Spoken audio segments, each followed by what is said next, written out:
Si les sauges officinales sont très résistantes au gel, les sauges odorantes sont beaucoup plus fragiles à la gelée. Mieux vaut les cultiver en pot pour pouvoir les hiverner dans un abri à l'abri du gel.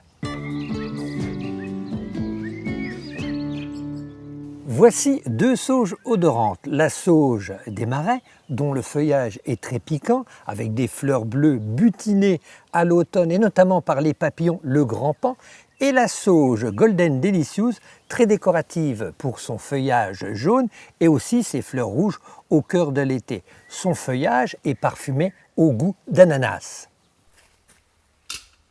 Ces deux sauges se cultivent facilement, de préférence dans de grands pots, car elles montent à plus d'1 mètre de hauteur et autant en largeur. Bien que ces deux sauges évoluent dans des milieux opposés, la préparation du substrat est identique, à savoir de la terre ordinaire avec du compost, du terreau à part égale. Le mélange doit être le plus homogène possible. Au moment du rempotage, commencez par apporter un épais drainage de plus de 5 cm d'épaisseur. Utilisez des gros graviers par exemple. Remplissez les pots aux 2/3 avec la préparation de terre, compost et terreau.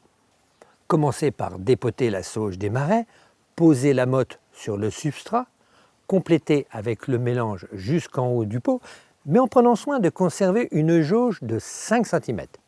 La sauge Golden Delicious se rempote de la même façon. Paillez la surface du pot avec de la paillette de chanvre, de lin ou de miscanthus.